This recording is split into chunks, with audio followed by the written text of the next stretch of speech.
I'll say praise the Lord, and you respond now and forever. Praise the Lord. So is it contributing or contributing? Contributing. Very good. You got it right. My mom is an immigrant. She's from Germany. So I always got made fun of when I was a kid. Someone would call our house. Mom would answer the phone, and then she would put the receiver down and she'd go, Quentin, telephone! So every time I went to high school or at school, they'd always sort of imitate her. But she'd always say some words wrong, so she would say contributing instead of contributing. So every time I read that gospel, I'm like, did I just say it right? Did I say it wrong? Or she would say help instead of half. So I remember when I was in grade school, I would say help, and everyone laughed at you. I learned quick that I was changing. So that has nothing to do with anything I was going to say. So Father Luke, thanks for the invitation to come and to preach. And I guess maybe I'm a missionary here down in Milwaukee. I'm coming down here to hostile territory here in the Archdiocese of Milwaukee, because we all know that the Diocese of Green Bay is the superior diocese. That it is the better diocese. We all know that. So it's always good to have a little competition, healthy competition. But I think being a missionary is really something which I know for myself is really attractive to be a missionary, because there's something about being missionary in our life that requires like all of us, like every ounce of our being. Next week I'm going to be going down, actually this week, we're leaving on Thursday to Nicaragua from the 15th until the 27th. And we're helping out at a place called the Center for Catholic Missions. So I don't know if you're sort of aware of this, but just as in the United States, the faith is really at odds with the culture. I think all of us can recognize that. I'm sure many of you at a state school can recognize that many times that our faith is at odds with a lot of the ideologies that are presented to us. I was the college campus minister at UWM, that's where Father Luke had graduated from. And I know for certain that I was up against a lot of things, because our first week there, I was at the Taste of Oshkosh, which was like the student orientation. And there I was with my collar on with the Catholic Newman, the Catholic Center Newman, as the Catholic Center Newman chaplain. And next to me was the Secular Alliance Society. So, wow, I guess I'm at a state school now. But their whole thing was to really point out how much that we are hate mongers and bigots, and we don't have a voice or a place to be. So I went and introduced myself and told them to get lost. It was tempting. So I think all of us are called to be missionary in some way, some capacity. I think that is like not an option at this point. The Second Vatican Council, right, in the 1960s, way back when, okay, woo, 60s. All right, so it's sort of like we said, as a church, we have to be able to engage a world that has changed, right? And for us as Catholics, we need to be able to engage the world with the gospel, which is attractive, the gospel which is engaging, the gospel which is relative, the gospel of Jesus Christ, which indeed can have an impact in our modern world. And unfortunately, like after that, what happened was we sort of misinterpreted the council, and we sort of got sidetracked. And now it's sort of like the church is sort of trying to get back on track. And one of the big parts of the council of the church in these last 50 years was that we have to have a sense of mission. We have to be missionary. We need to evangelize. We need to engage people. We need to be able to share the faith in an appropriate manner, in a way in which others want to be a part of it. And unfortunately, we've compromised probably the most important element of our faith. In giving, we receive. That if we are willing to give everything away, that we can gain everything in return.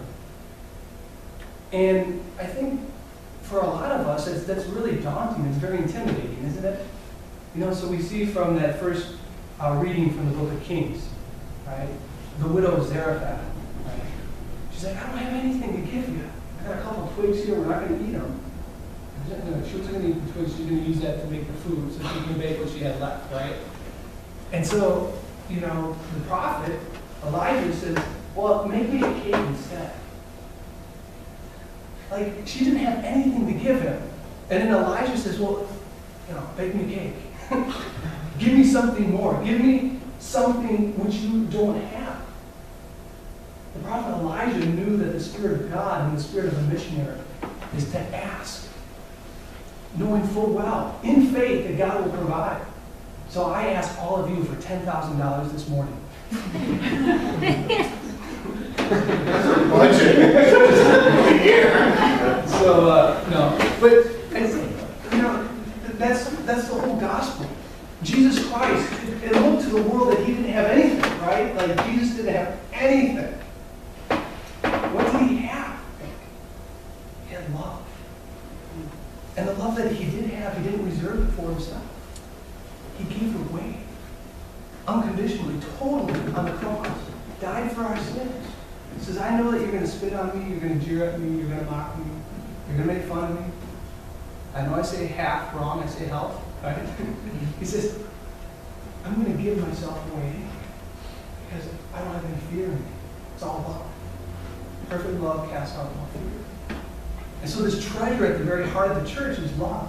The complete giving away of everything. And that's what God calls us to. That's what God called the widow of Zarephath to. And that's what Jesus points out about all these, Sadducees and Pharisees in the gospel reading this morning. He says they're not giving everything away. They're just like, they're sort of holding on to that. And believe you me, we've had enough of that in our church. We don't need any more of that. Father Luke and I know, and the guys that are getting ordained, we've had enough of priests not giving themselves completely away. Our bishop, I don't know if you've heard of Bishop David Ricken. He's our bishop. He's the better of the two bishops between the dioceses. This is brutal. Okay, but he just got sued. The diocese just got sued by the Freedom from Religion group in the People's Republic of Madison. We just got sued by this group, 19,000 in this organization, which says that Bishop Rick and the Diocese of Green Bay. This just happened this week, and we just got sued. Woo! Okay, that he couldn't. He shared with us as a bishop in the diocese that we need to vote our conscience. Right? We need to vote our conscience. And they said he crossed the line of tax-exempt status by endorsing a political party or candidate. And he never did. I mean, he never said that their name. He said, "This is what we believe. This is what we teach." So this organization sued the diocese. And Bishop Ricken said to us, he said, "Make no mistake about it. You can be a priest." This was interesting. And he said, "You can contracept." It's like, hold on, I'm not married. I don't have that issue. He's like, no, you can hold back, right? You can hold the gift back from being freely given, even in ministry. And that's what Jesus is saying in the gospel reading. He said, these guys are just holding everything back. Right? Prophet Elijah says, no, give me everything. And the widow responds in faith, and she says, okay, there you go, I'll make you a cake. And so this week we're going to Nicaragua. And I want to share with you this story, perhaps as an inspiration for you to be a missionary, to evangelize. The guy that we're going down to do mission work with, his name is Paul Rush. He's from New Jersey. Paul Rush was a young man from an affluent family in New Jersey. It really reminds me a lot of the story of Into the Wild. Has anyone ever seen that movie, Into the Wild? This guy's just sick and tired of, modernity, sort of like, suburbia and affluency and wealth and security. And he's just like, the heck with all this, with achievement and with success and all the things that the world say that are so important. He says, the heck with that. And he leaves and he travels to Alaska and he's like dying. Movie spoiler, sorry. Spoiler alert. But Paul, okay, Paul was in New Jersey, much like this young man from an affluent family, and he said he was dying inside. He was just dying. It was dark. And so he decides to just leave everything. leave his family, leave his friends, leave the culture that he was involved with, like all this darkness, all this sin, and he just started walking. And he just started walking west. And he told us this story just last year. We're just like, amazing. And he just started walking. And he starts camps out at different parks on the way. And by the time he gets to Ann Arbor, he's got like a beard down here. It's sort of like Evan Almighty, right? And he's got his beard down here, and he's playing the drums. Like, people always just thought he was this homeless guy. But he was seeking out God. And he ends up in Ann Arbor. And he gets to Ann Arbor, and he meets this group of college guys, and they invite him to live in their basement. So for 1 year, Paul lives in the basement of this college house, and he sort of takes care of the house, washes the dishes for the guys, just serves them. He walks around during the day, prays the rosary, goes to mass every day, and goes to confession once a week. And he says, Lord, what's your will? What am I supposed to do? I know I'm supposed to be a missionary. I know that the church is calling me to give myself completely and totally. What should I do? And that very year, a small university started in Ann Arbor. It was called Ave Maria University. And he felt called by God to join the university. He became the first graduating class from the university, and he traveled down to Nicaragua, to the Central American capital that Tom Monahan, the owner of Domino's Pizza, he donated all the money for this university. And he goes down to Nicaragua, and he spends 2 years at their Central American school, and then he feels God calling him to stay in Nicaragua. He has no money. Well, you guys all know about that, right?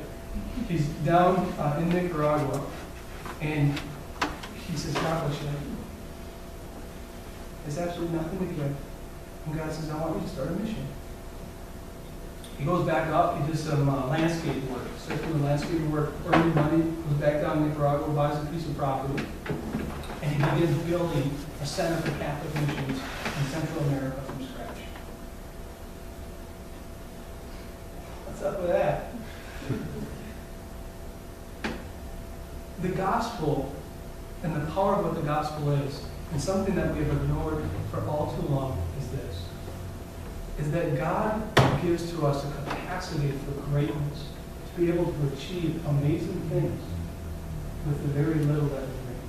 That's right. And if but we believe that, if we but believe that, then it's amazing what we can do